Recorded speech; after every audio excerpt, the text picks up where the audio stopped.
Dr. Shorooq is ready. Thank you, Prof. Rehan. Okay, Dr. Shorooq, the floor is yours now.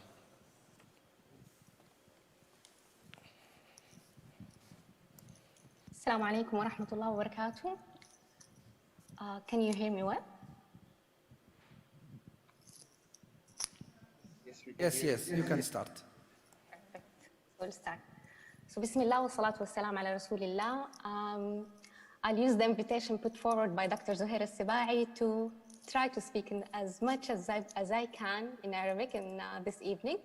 And after this very insightful and delightful day on speaking about online learning and the principles of assessment and all of the beautiful insights, actually the wise insights that the speakers have shared with us today, what can we add more?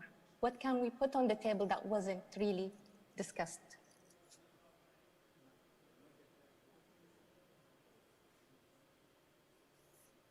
So a little bit about me before we go. Thank you for the beautiful introduction, Dr. Khalid Shahat. I'm honored that I'm introduced by yourself.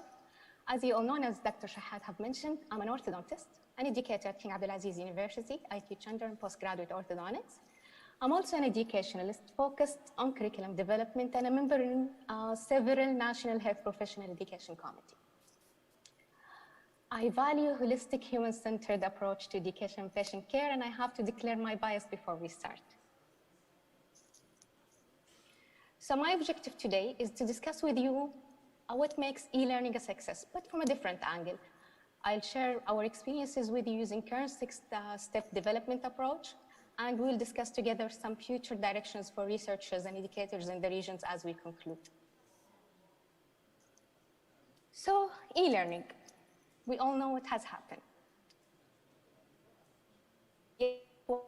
On the rise in the last 2 decades, the COVID made an acceleration, helped us to hit the online learning grounds faster. And thanks to the online learning strategies, we were able to salvage a lot of the shortcomings of not having access to face-to-face teaching in our institutions. Was that a success? Absolutely yes. Did failures exist? Absolutely yes. So it's time where we sit back and look at what we have done, what has worked, what didn't work, and how can we move forward from this. So if I take the opportunity to ask the esteemed audience, what do you think makes e-learning a success? The institution, the instructor, or the learner? What do you think are the most critical factors? Typically, what we hear about when we talk about online learning is a focus in technology. But let's imagine together that we have the best platforms out there, the best resources, the best software, the best connection, without the human dimension, without a learner who's ready to utilize these resources. Would that be a success? In fact, research tells us that the learner is the most important dimension in this equation. And the focus of e-learning programs should be on the learner rather than the introduction of new technology. Why so? Because if we identify the learner's need, who could benefit from the online learning experience, we can train our instructors accordingly. And we can design our courses to meet these needs. And we can equip our systems with the tools that are specific to that learner's needs. And the institutions can best utilize their limited resources to meet the best interest of that learner. So if we all agree that for all online learning to succeed, the learner has to be ready for it. Let's take a deep dive on the literature and see what characteristics would make this online learner successful. When we look at the literature, we find factors like engagement, motivation, self-regulation, self-reward, the ability to self-goal set and to self-direct the learning, the ability to self-manage. sum it all, a common overarching framework for all of these characteristics is self-leadership. What is self-leadership? Self-leadership is the individual's capacity to improve their own performance through these self-regulatory processes that we have mentioned. And the literature is very strong on that. So if self-leadership is this important, we can totally understand this recent study by Dernali in 2020, just after the pandemic has hit, which highlights that leadership impacts e-learning both directly and indirectly through developing the self-directed learning of the learner. This finding was also replicated in our own study, where we found strong correlation between the students' ability to complete tasks on their own, to set goals on their own, to spend dedicated time for learning online on their own. A strong correlation was found by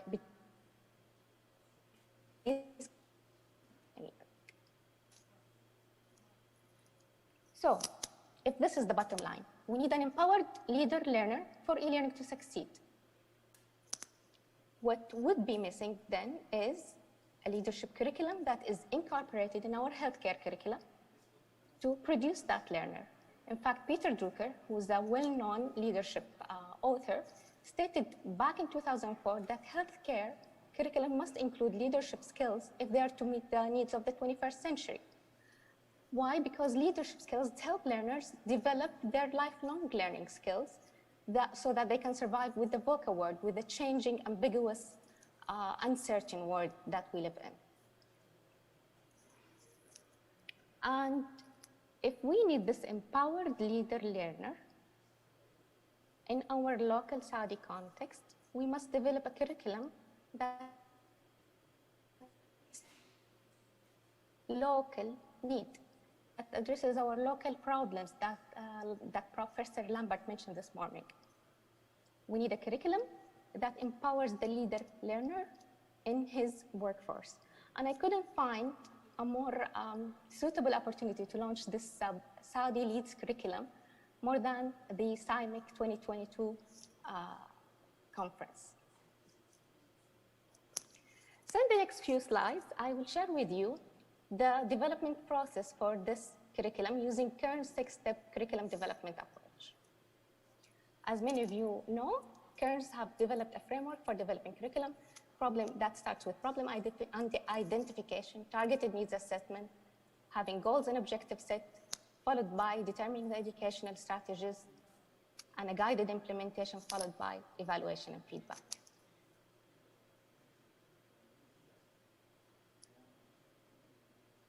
So we have discussed that there is a general need for developing leadership skills from an online learning perspective.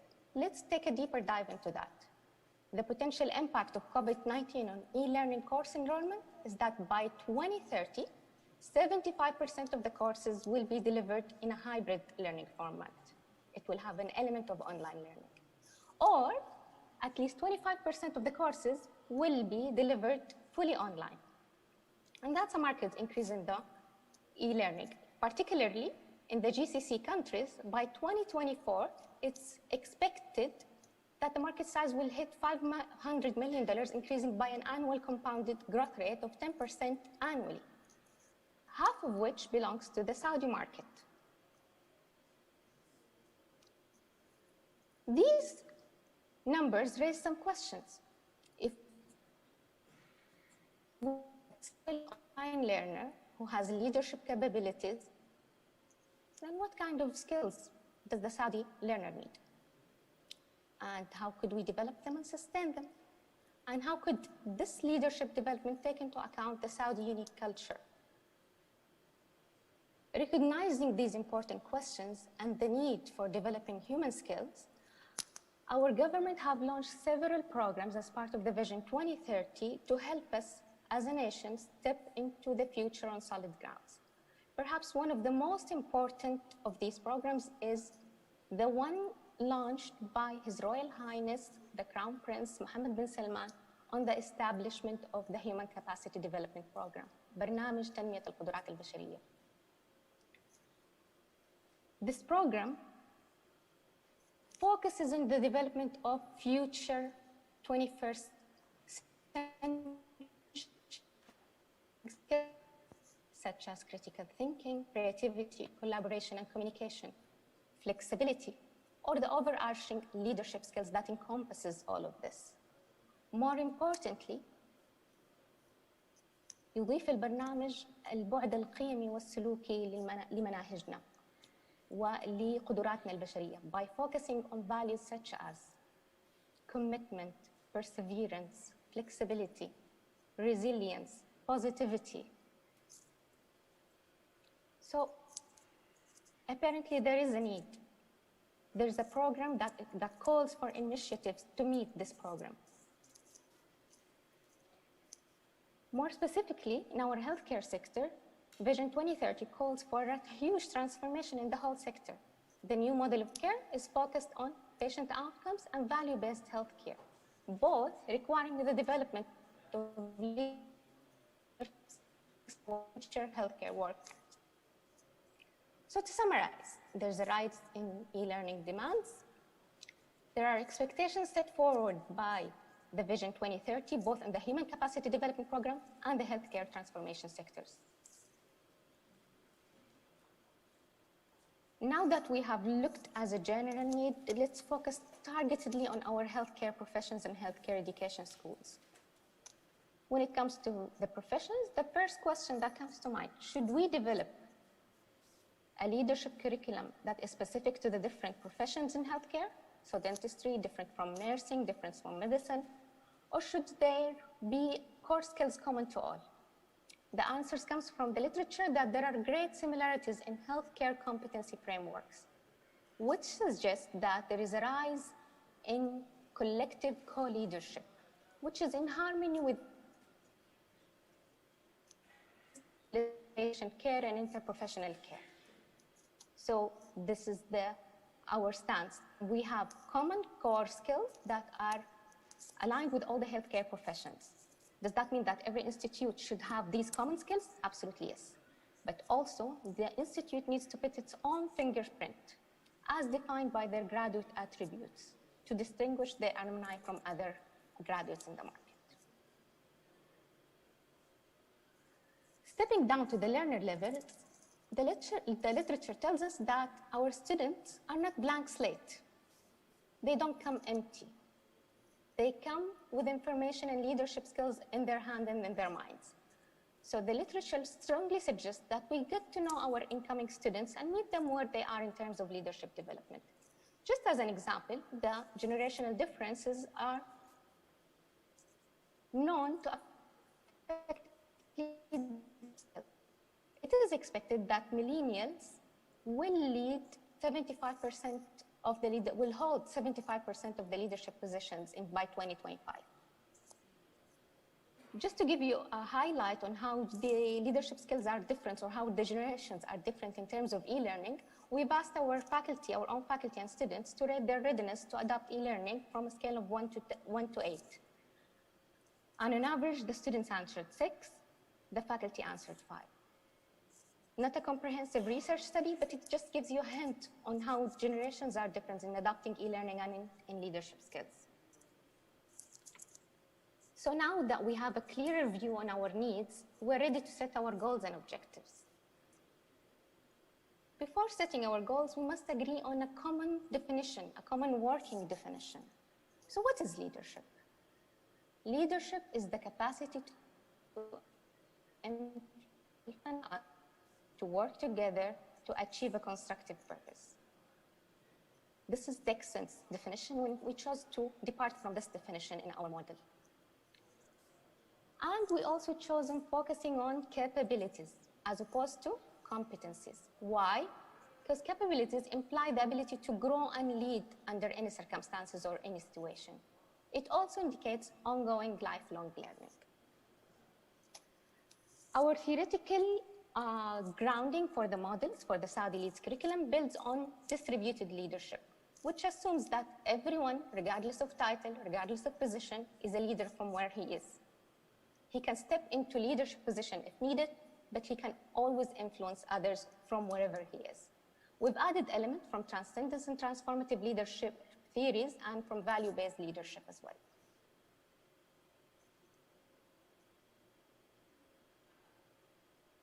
And framework, of course, we have aligned our model with the Saudi National Qualification Framework so that institutes are ready to fulfill accreditation requirements just by adopting this model. We have also grounded the model in the Leads in a Caring Environment Leadership Capability Framework, a well-known Canadian framework for leadership development in healthcare. With all of this in mind, our Saudi Leads curriculum will help institutes meet the demands of level 6, which is the bachelor degree, National Qualification Framework graduate descriptors.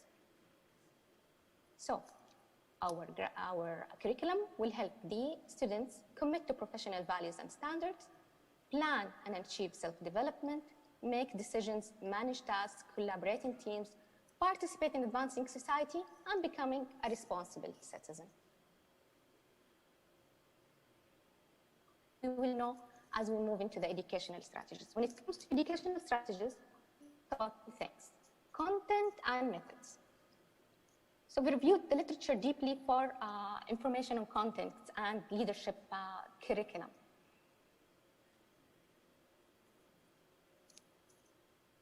And we have landed, as I've mentioned, on the LEADS framework for leadership development. LEADS is an acronym that starts for L, leading self, E, engaging others, A, achieving results, D, developing coalitions and partnerships, and S, achieving systems transformation. The original model fits well with the thoughts in mind that we had for our curriculum. However, it was customized based on our general and targeted needs assessment and our goals and objectives.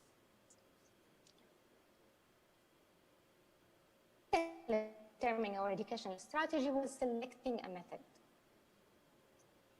So debating constructivist versus behavioral teacher learning approaches, the leadership literature tells us that leadership is best nurtured in a constructivist, learner-centered learning environment as compared to classic behavioral e-learning models.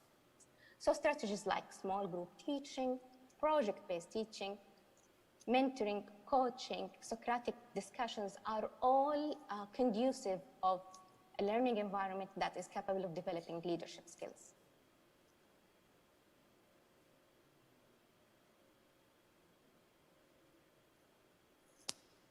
So once we started implementing the models, the first step was naturally to review the existing curriculum that we want to embed this soft skill curriculum in. And then customize the curriculum based on the assessment that we conducted, map the content with the NQA, with the National Qualification Framework at the graduate attribute levels, PLOs and CLOs. So for example, our PLOs are grounded in the National Qualification Framework descriptors. Then our CLOs were aligned to the PLOs, of course, and then the topics were aligned to the CLOs. Teaching and assessment were aligned accordingly. I'll just share with you the first line as an example of this. So this screenshot represents year 3 of a 6-year curriculum that we have developed for the faculty of dentistry in one of the schools that we've piloted this program in. So the first CLO, developing basic critical thinking skills such as recognizing assumptions, evaluating arguments, and drawing conclusions. The topic is critical and philosophical thinking that is taught through discussion facilitation and Socratic thinking. We've asked students to evaluate a video recording using the red model.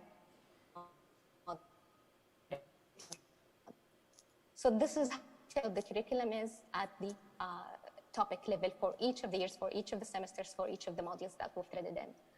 Here's an example of a curriculum, just a metaphor. And you can see how the Saudi Leads curriculum integrates with it nicely and beautifully without disrupting the current curriculum. So far, we have piloted this in 2 dental programs and in the process of integrating it in a nursing program.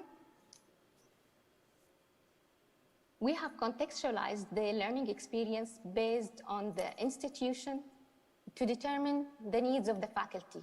This curriculum does not work with absolute training and development of the faculty and staff as leaders to middle the way for the students.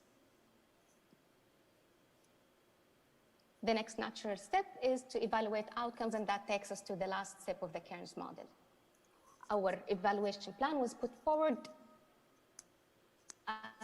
guiding evaluation model, which uses student satisfaction as a base, but then it assesses students' learning and behavior on the hope that the leadership curriculum will impact the organization at the results level. So the graduates of the curriculum will have impact on their organizations wherever they are.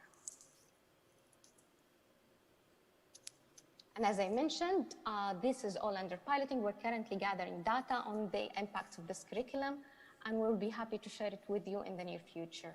So to summarize the steps, we have built on the needs of our Saudi citizens as put forward by the Human Capacity Development Program and the needs of the healthcare transformation sector to determine the needs of the institutes, the profession, and the learners. We've determined our goals and objectives mainly by the National Qualification Framework, and we have a strategy with the leads in caring environment leadership capability development program. We've chosen the constructivist teaching approach to our curriculum. We've ensured complete alignment and congruence between the topics, the CLOs, the teaching and assessment, and complete alignment with the ETEC National Qualification Framework. So institutes should be ready to meet this important accreditation demand that they're struggling with currently. And we have put evaluation plans based on Kirkpatrick's model. So here is it. An empowered leader learner is the product of the Saudi Leads curriculum. At least that's what we hope for.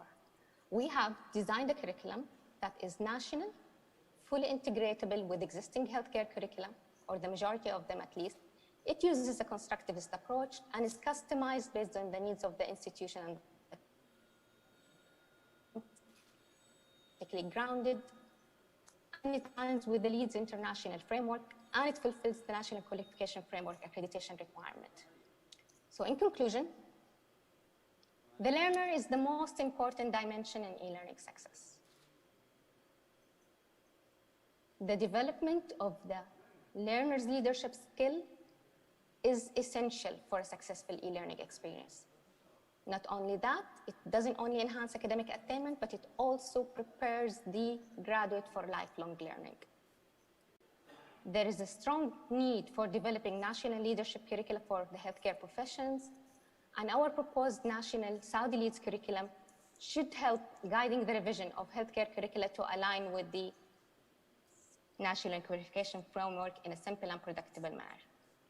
More research is needed to evaluate the outcomes of this model. Meanwhile, I'll leave you with recommendations based on what I heard from the conference speakers today and based on our own work, is that the learner is the center of the game. He's the most important part in the educational process equation. We hope that the Saudi Leads curriculum will help educators engage and motivate learners and develop their leadership capabilities.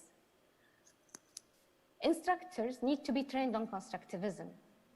We need to design our course delivery methods and our course contents intentionally for engagement. We need to choose our systems and platforms in a way that allows for collaboration and interactivity. And institutions need to focus their attention on the human dimension. It's the one thing that technology cannot replace. And with that last word, I would like to thank you and thank the SIMIC 22 committee for their Dr. Minat Sheikh. Special thanks goes to my partner in this project, Dr. Saad Al-Sabahi. I'm thankful to her insights, friendship, support, and guidance, and her many thoughts in putting this presentation forward. And I'm happy to answer your questions.